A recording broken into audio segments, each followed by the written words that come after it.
Hi everybody, Steele here. Gonna do a little miscellaneous video on adding an AC vent to this Nova we've been working on. Hello, I'm back. So, got the measurements done. Got it drawn out where we're gonna cut it. So I'm gonna go ahead and show you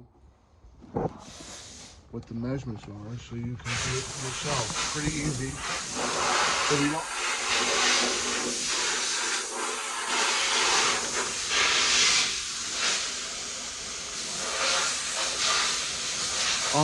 Always, when I want to talk, I got the damn blow gun going. That's good.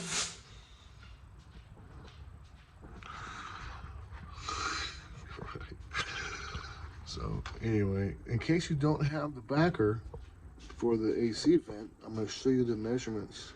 Very secret because they're not anywhere on the interweb. There they are. 2 1/4 by 5 1/8. So I could explain what 2 1/4 and 5 1/8 means, but if you don't know how to read a tape measure, this other half of learning how to do something is learn how to use a tape measure, for Christ's sake, people. All right, so what I did here was I found the center of where the hole is going to be at, and I measure out a half of those measurements. Pretty technical. So 5 1/8 would be what? 2 9/16. Okay. And 2 1/4 would be 1 1/8. Okay. You measure out a little straight edge, like this one. Where's my Harbor Freight straight edge? There it is. See these little doodads here? They go to Harbor Freight. They're about $2. You want one of those, okay? Also, while I'm at it, I want to give a shout out to Milwaukee. They make these pins, okay? These ink pens are bad ass. These things last so long, I wear out the tip of them. Excuse me. You don't wear out the ink, okay? I can write on dirt, I can write on grease, I can write on whatever, okay? They kick ass, they last forever. If you're buying those old school Sharpies, okay, come into the 21st century and get your local hardware store to start buying these and stocking them. They're almost the same price and they last forever, okay? Seriously. Also, while I'm at it, I'm going to give a shout out to American Materials, who I asked to buy these, and they keep them in stock for me. So whenever I want to go over there, I buy a handful of them, and I have them all over the place. All over my house, my cars. I got pins everywhere.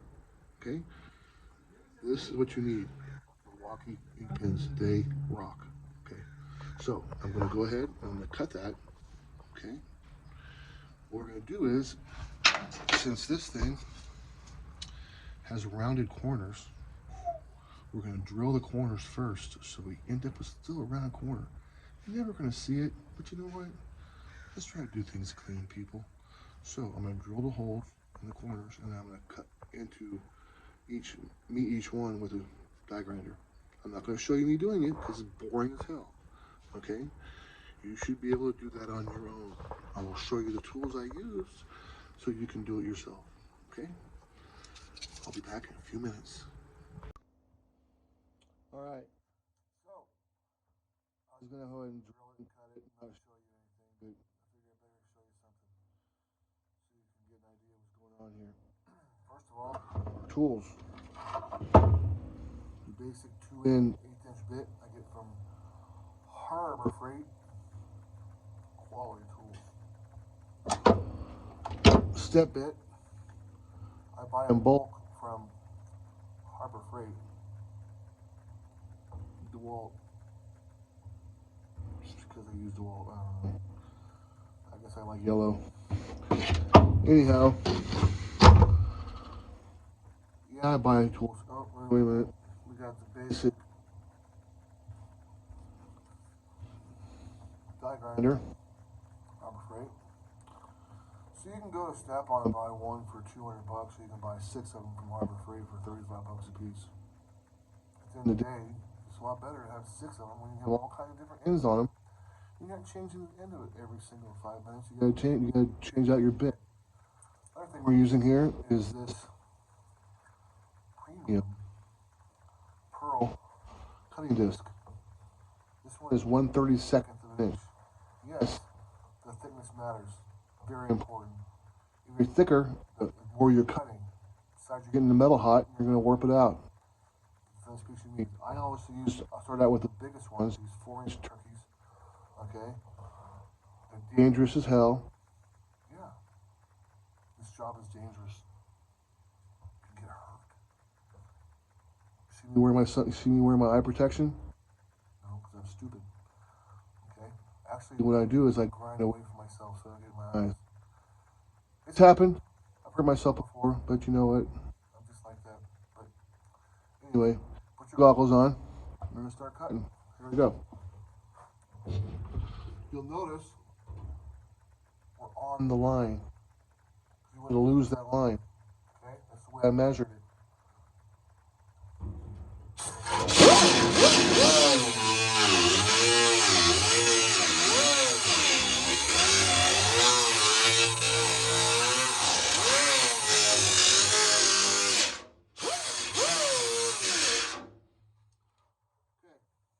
Something else you're going to notice. The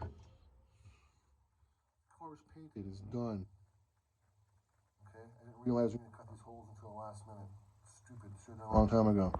However, we're going to take care of it, and that's the way it is. But we got to protect our paint job.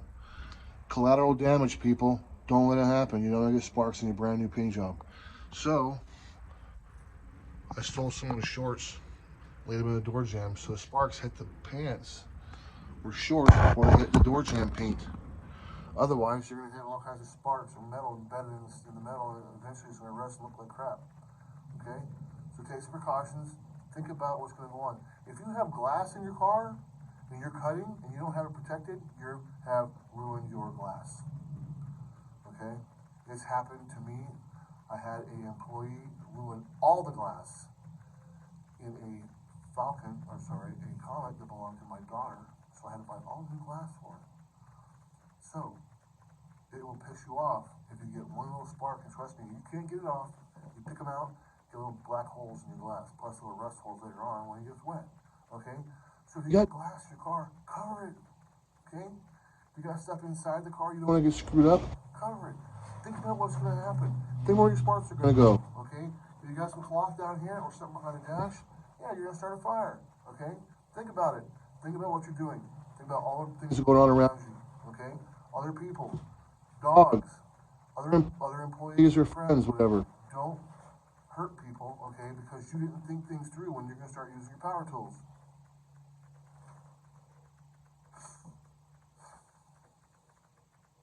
I'm just saying that because I hate seeing people get hurt, okay? And I'm just rambling on because this video is going to be really short anyways. So you saw me cut the line, big deal. I'm going to go ahead and turn the phone off. I'll turn off my recorder. And I'm going to go ahead and cut the rest of it out, and I'm going to show you what it looks like when we're done. Okay? Here we go. Bye. Alright, learned something new. Couldn't find anything anywhere to tell me how to do it. Nobody had a dash. So I had to wing it, putting this little piece in here. So I found out that this little tab at the top here fits in the back of the dash right there. So if you position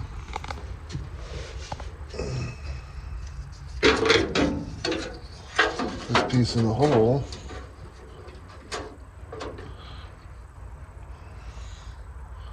that's where you're going to put a screw through to hold the dash vent in place. I didn't realize this because I had no one to help me and I couldn't find a dash anywhere to come off of. So what you have to do is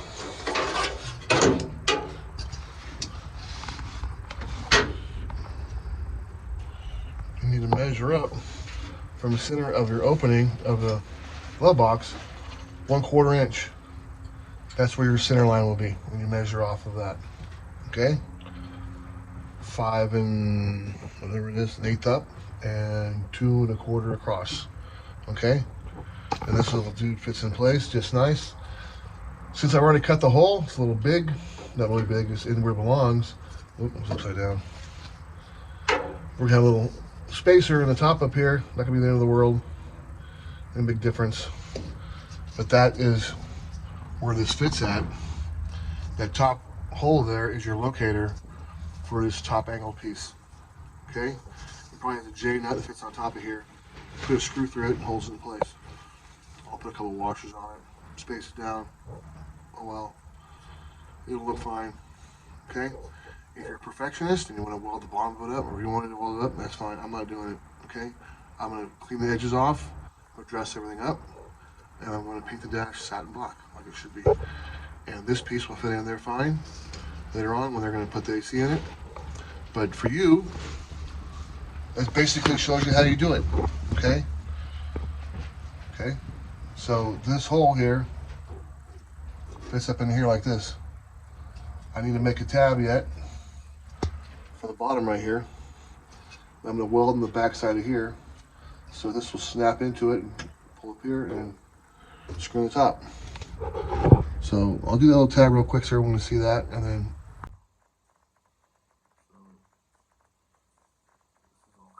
I'm gonna hurt myself.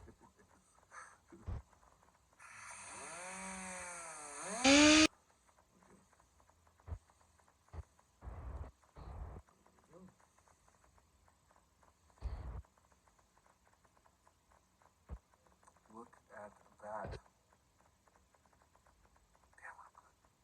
So now we're gonna take this piece of paper, put on a piece of sheet metal, cut it out, test fit one more time, and then we're gonna weld it in place. Hopefully, in the right place. Coming up. Okay, so here's our little tab. This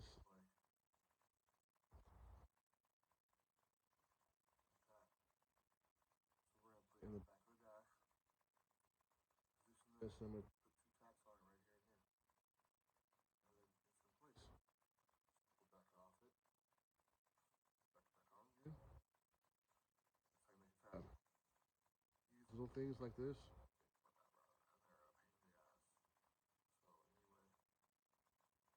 Okay. Not perfect, but it'll work. So go all in.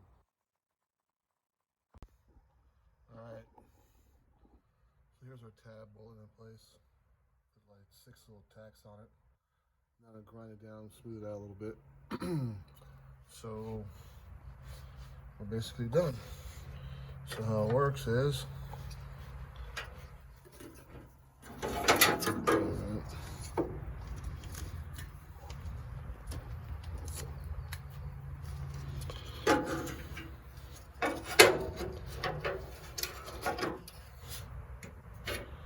cut in there. See the hole up on top, right there it is. Ta-da. And across here. So I had it in place inside the plastic, and I tacked it on both edges, and then it burnt the plastic a little tiny bit, but not big enough to make a difference. So pull the plastic piece off, boom, did the 4 tacks in the center. They're pretty decent. It's not going to go anywhere. It's one whole piece of plastic. So there is our, sorry, get some glare here. There is our hole in the dash for the factory AC vent for a 68 to 1972 Nova. For all you Nova freaks out there, there it is. Signing off. Adios. There it is, cleaned up. Big deal, right? Yeah. They're going back. So, returns. So, a little teaser for you all. Let me get up here. That is the Nova. Shiny. See, you do some pretty badass work, I think. That's just the first cut, buffing it. So, rotates this in the screen. Anyway, here we have a 1993 Cadillac Brougham.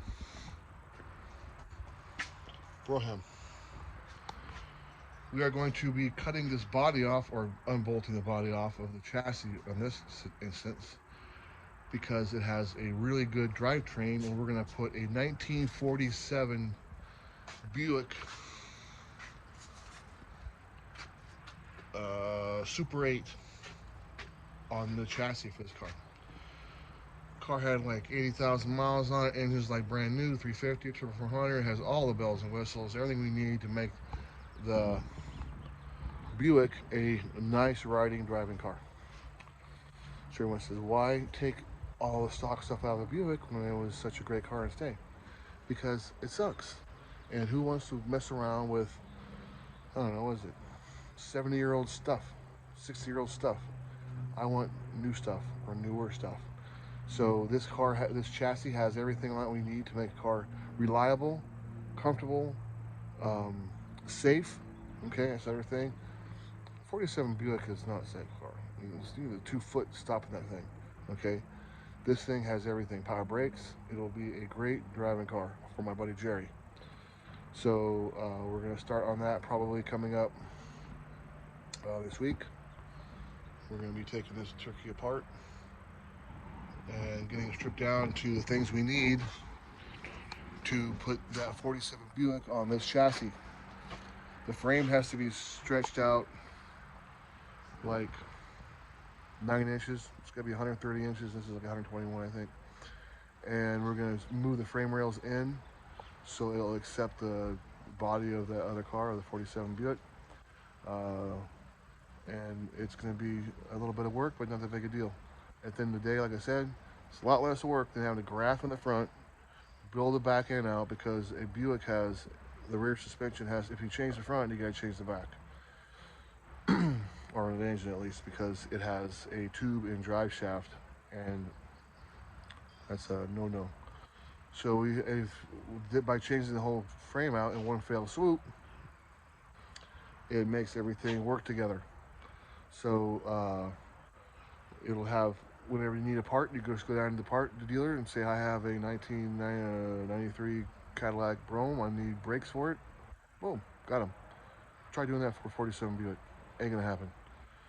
So anyway, we have that coming up, and I'll be videoing it as we go, so everyone can do the same thing at home with a welder and a few other items.